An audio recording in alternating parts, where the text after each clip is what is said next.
Good morning, good morning, good morning. Welcome to Get Rich 101. I am your host. I'm Sekouwritesdotcom, Rights, and I am a survivor. I'm a survivor. That's part of what I got used to saying this week. So I am a survivor. I have survived a double hemorrhagic stroke, and that means that 83% of the people who had my stroke died within 4 weeks. Within 4 weeks. And I've made it 2 years and counting. So here we go. And that right there is I am Rev Melissa. And we about to get into it. So let's see. We got to give a shout out to New Thought Media Network for giving us space and opportunity to grow. And I think that's it. We're going to get into this show. First of all, I'm so glad you're here. Because I was struggling trying to get up this morning. I was like, oh, thank goodness Mel will be there and she'll help me out. Well, good day. And I think we need some fireworks for your introduction. I think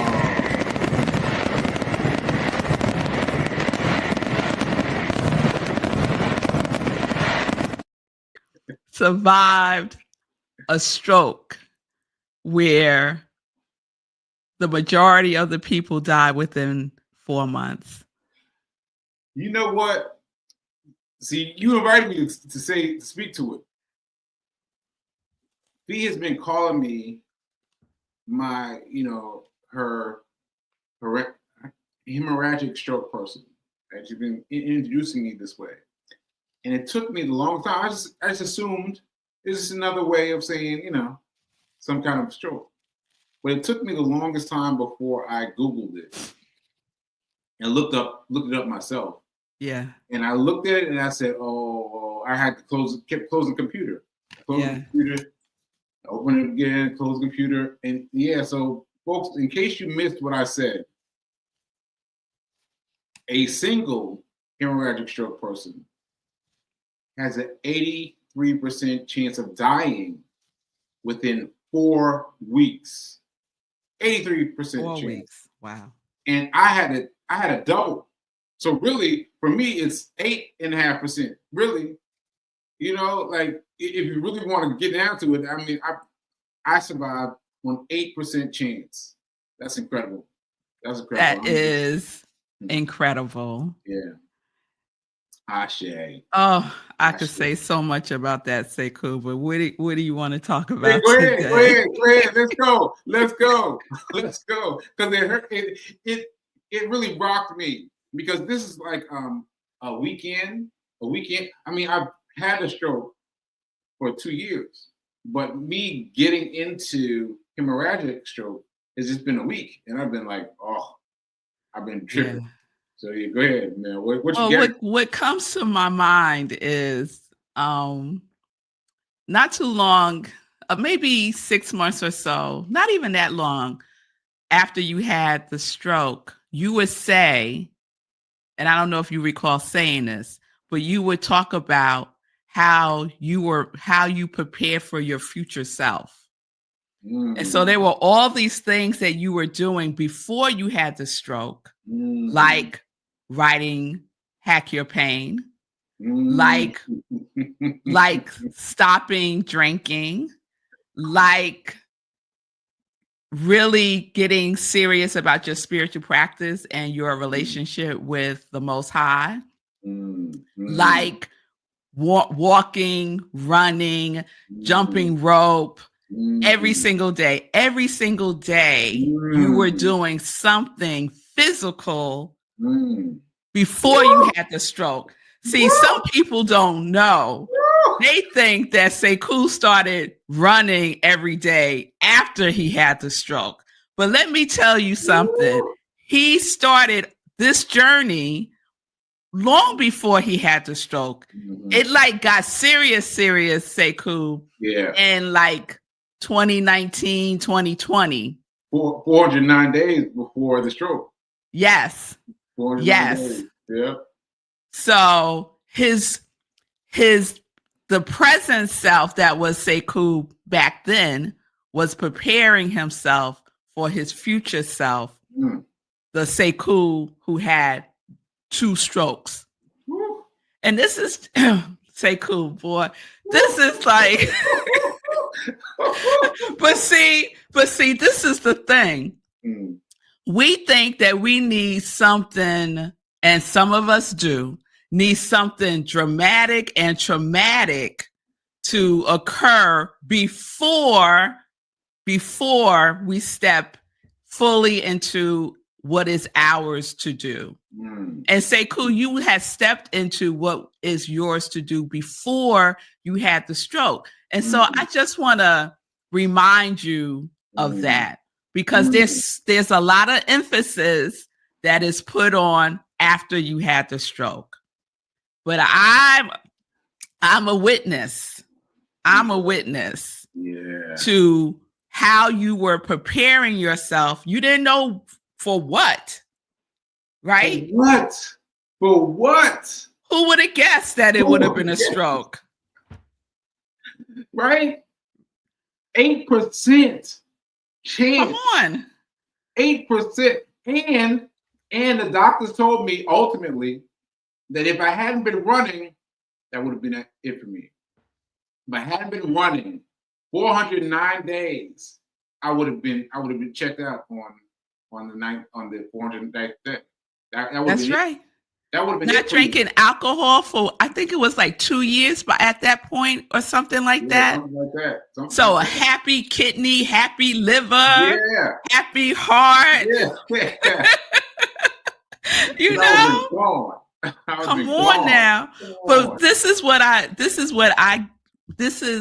I would hope that whoever is listening now or listening to the replay will take from you the example, Sekou, of what we do today matters. What we do today matters. Our today is an indicator of what our future self will be and will need.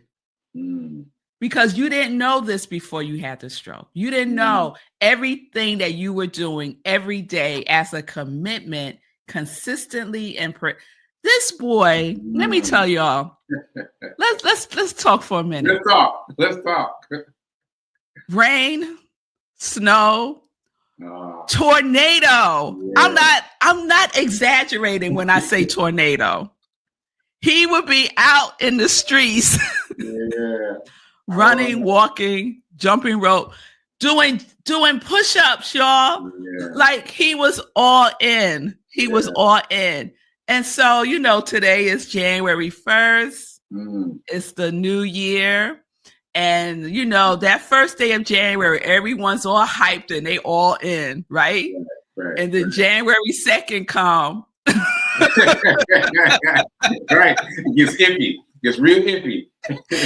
Yes. Yeah. So, Sekou, you are like a living testament of what we do today. Is an indicator of what our January 2nd will be, January 3rd will be, January 4th will be, and so on and so on and so on. Ashe. It's magnificent. Whoa. You know what this reminded me of, Mel? I was hanging out with Rush yesterday. And great show with Rush yesterday. I love that.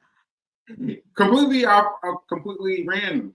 He's like, "You want to get some coffee?" I was like, "You want to do the show with me? Because I gotta do the show." He's like, I said, "Yeah, come on, man." And he did it, and it was good. It was good. We gotta do that show again because it was good. Yeah. So I was hanging out with him yesterday, and he told me about the nurses, and I was like, "The nurses? What do you mean?" It's like, "Man, I used to come in to see you, and they'd be like, hey, excuse me, sir. We need to talk to you." And they would be like, you would be like, I got scared, right? You know, they would call him over, and they were talking about my insistence. That's the best word I can use. My insistence on unplugging everything from my body, unplugging everything, and getting up and using the restroom, getting up to walk to use the restroom. Now, mind you, my complete right hand side was completely paralyzed. So I'm just dragging with my left side, And he said they gave him the business. They gave him the business every day. Every time he came in there, they tried to talk to him. They talked to him about it, and they were talking about. Well, so where I'm going with this is you were talking about me preparing. Mm-hmm. Now I had amnesia. This is when I didn't even know who Rush was. I didn't know who my mom was. I didn't know who anybody was, right? But the impetus, they get up and go, that take everything off and drag yourself to the bathroom was all inside of me. It's all inside of me because I didn't know anything. I couldn't remember anything. I couldn't remember from day to day when the doctors told me anything. I was just trying to get to the bathroom, every day. And yeah, that was interesting. Interesting. He said it was interesting, y'all. That is amazing. That is awe. I am in awe of all of that. And it just goes to show that your commitment and your insistence before the stroke was so you had embodied that. So it didn't matter that you had amnesia because the essence of who you are remembers. And oh my God, that's another lesson for all of us. We think we forget who we are. Yeah. But there is an essence within us that remembers, always remembers. And sometimes we got to forget everything that we think that we know and just rely on that knowingness. That knowingness that doesn't have all the baggage and all the ideas and all the limitations and all the limiting beliefs. Like, forget about that. And you had this, and I know me saying this might tick off some folks, but you had the gift and the blessing of this stroke to wipe the slate clean. And then, Sekou, you wasn't like, oh, woe is me. Let me get in it. And this is not like whatever people's journeys are their journey. I'm talking about Sekou Writes, okay? That's who I am talking about right now.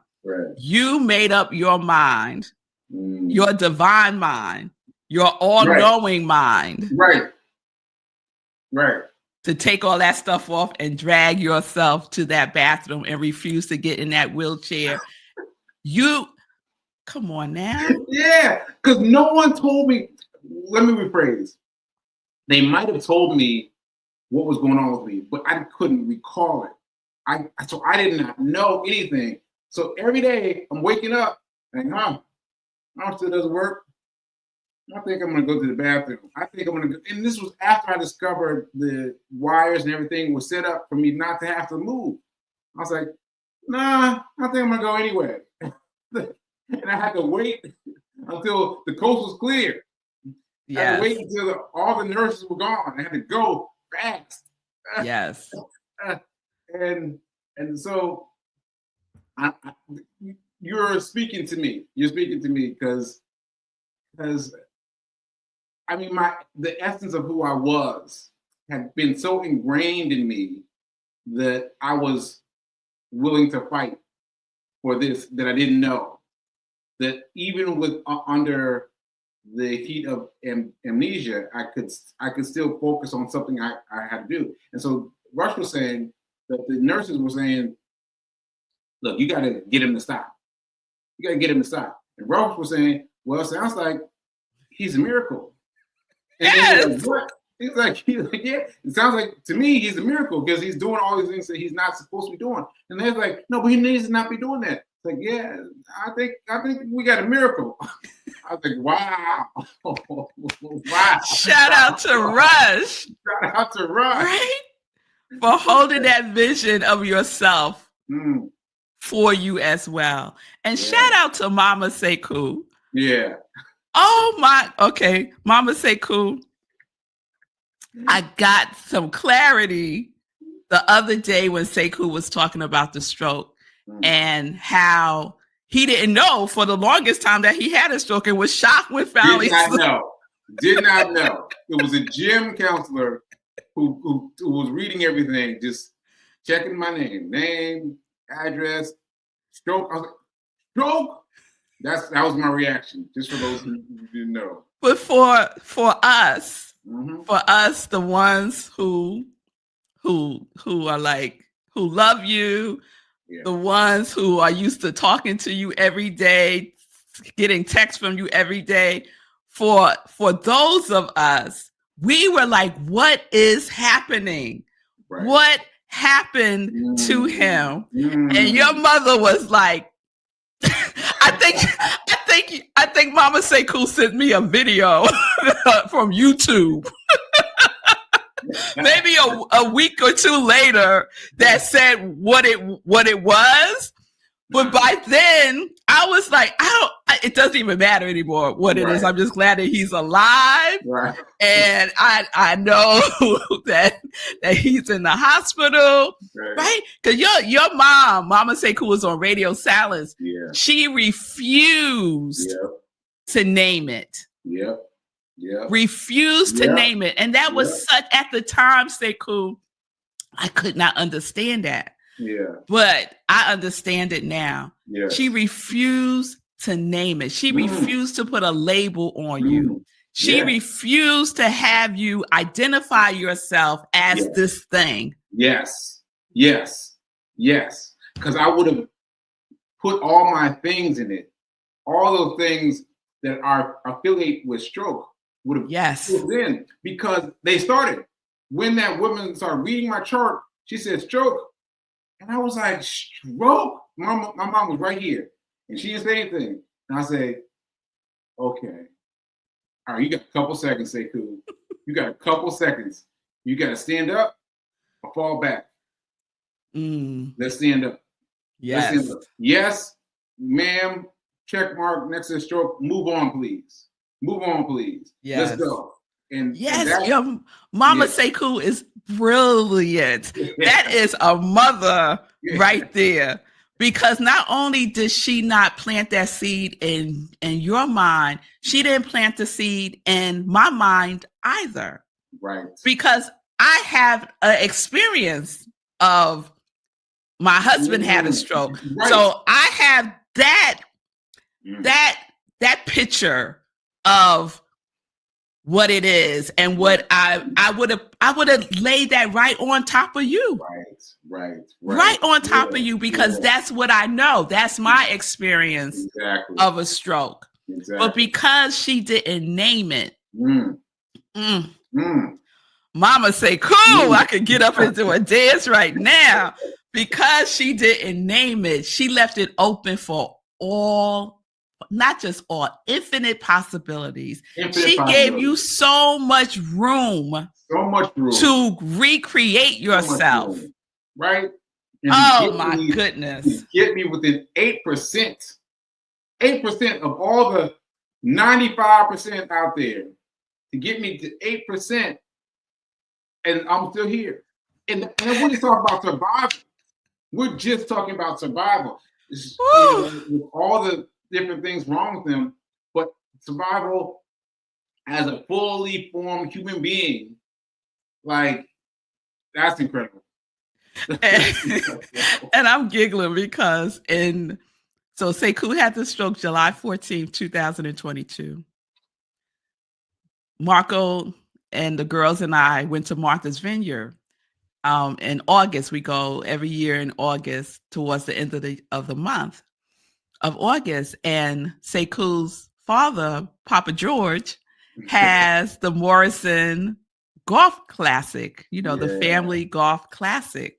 Yeah. And Sekou didn't go. Yeah. Because he was recovering very much from the stroke, right? Yeah.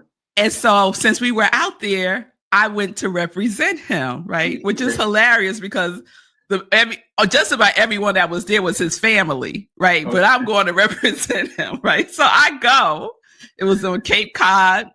And I was shocked because so many people, Sekou's family, were asking me what happened. Wow. And I was like, what? Wow. What happened? And I was like, well, if they don't know, I'm not telling them.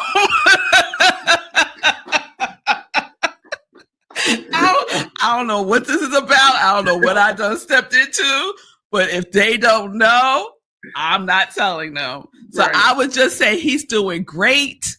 He's recovering. Send him love and light. And then I would change the subject. That's hilarious. As soon as they found out who I was, they were like, "Oh, you're Sekou's, one of Sekou's best friends." I said, "Yes." Well, how is he doing? What happened? They wanted the whole story. I was like, "He's great. He's great. He's great." Wow. And Mama Janet was right there with me. She said, "Yeah, he's doing good. He's doing good. He's doing good." Oh yes. Wow. So it was deep. Like your mother's spell, because I'm going to call it a spell. Your mother's spell was rooted for something to blossom within you without any limitations. That's a mother's love right there, y'all. That is a mother's love. Yeah. Shout out to mom. Yes. And you know what else from that Morrison Golf Classic? I heard some things filtered back to me. And it filtered back that someone said, "Oh, he's fine. Oh, Sekou, he's fine." And I was like, I don't know how you define fine, but I was still very much struggling. And I was like, isn't that interesting that there was such a range of talk that people would say, "Oh yeah, he's fine. He's fine." And I was like, isn't that interesting that someone put me up on this high pedestal of doing well, not on a low pedestal of, we'll know. And I thought maybe I need to do more stuff that keeps me up, that keeps me at the high end. And that's why I ran a marathon. Yeah. To keep myself at the high end of doing. Yeah. That's such a testimony, and what I love about it also is you keep unraveling it. There's more, there's just so much more to unravel and discover and teach from. Yeah. Because that hemorrhagic still got me. The fact that Fee was announcing me as he's had a hemorrhagic stroke, but me just moving in life as someone who had a stroke, but not feeling the need to figure out what that meant. But then to look it up and be like, oh, wow. And just to get that difference between a stroke. See, you know what? There should be levels. There should be this stroke, this stroke, this stroke, this stroke. There should be levels of different kinds of strokes so that we who've had one can get some clarity. Some clarity of like, oh, so this is what I'm experiencing. Oh, this is much more different than that. And so that would help us for just for the benefit of knowing where we are, because I remember my doctor here in Nashville, he had a stroke after my stroke.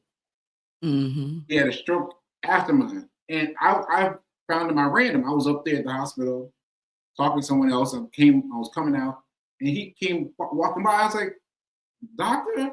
He's like, yeah, man. They gave me this cane. He held it up. It's like, yeah, they gave me this cane, but it ain't nothing. I had a stroke. It ain't nothing. And I was like, okay, I can't go to him anymore. Right? Because that's what I was thinking. I was thinking, okay, I can't go to you anymore because your experience of having a stroke and turning it around rapidly and going back to work and having the cane, but you're not really feeling it. Like all that stuff marks you for a certain range of a stroke. And my range is not yours. My range is much bigger than yours. And I had to get past that. Yeah. So that was a big whammy for me. Yeah. I think they probably don't do that because each stroke is so unique. And I mean, you're a testament to that. How do you say hemorrhagic? I can't pronounce it. Hemographic. Hemographic. I gotta pull it up. That particular type of stroke is a killer. Yeah. It is a killer. Yeah. So you're alive. Yeah. Right? I'm alive. So you're alive. So each stroke, each type of stroke is going to be unique for each individual that has the experience of it. And all the variables that embodies, because your variable in having that type of stroke is different from someone else's. You ran every day. You were conscious about what you were eating. You were, your mindset was shifting versus someone else who maybe was not exercising and not taking care of themselves physically and not focused on shifting their mindset. Their engagement with that type of stroke is going to be totally different because we're all different. I look at Marco and you having a stroke and my experience of you having the stroke has shifted how I had been feeling about Marco and his stroke, because Marco was similar to you. Marco had a stroke in January 2011. I don't remember the day. I think it was the 27th, but it was on a Sunday. And he was in ICU. And I want to say on the third day or something, I walk into the room and he's on the phone talking about an event that weekend that he's going to be doing. And I was like, what in the world? What are you talking about? So for him, like you, it was like, this is what I'm doing. Yeah. The fact that he was in the hospital in ICU, right? Irrelevant. Right. Irrelevant. Let's talk about this event. Right. And I had to take the phone from him and say, excuse me, who is this? Right. Do you know he just had a stroke? Oh, you don't know that. Oh, he didn't mention that. Oh, yeah. We're in ICU right now. Right now. Yeah. This event that you're talking about, he won't be there. Right. No. He won't be there. Right. And Marco's laying there looking at me like, what is going on with her? Right. So each individual's experience and relationship with a stroke, a heart attack, any life-changing event, life-altering event is going to be uniquely your experience. And I just love the idea of not putting labels or levels to it, because your mother is the evidence of this. As soon as we start to label it and name it over and over and over again, like a prayer, we're not praying that prayer. Right. So you make it, you define it. Right. You defined what that was. You defined how you were going to engage and be with this stroke that kills people within 4 weeks of them having it. Right. 4 weeks. Woo! I'm holding on 2 years. Woo. Come on. Ashe. And you out here changing lives, being an influencer, a money wizard. What? Come on now. Right. Well, Sekou, we didn't talk about money today. Yeah, we just talked about us. We just talked about this feeling. And yeah, that was very helpful to me. Thank you. Well, this was about prosperity, which is your quality. Yeah. This was a prosperous conversation. Yeah, this was prosperous. Yeah. And the things that I've talked to you about before, early into my recovery, have more significance now, because now I can hold them better with my mind. And so, it's helpful to have these conversations again. Yes. Ashe. Happy New Year. Joyful New Year. Yeah. So we'll have you come back and talk about money next time. Okay. All right, folks. We'll talk to you later.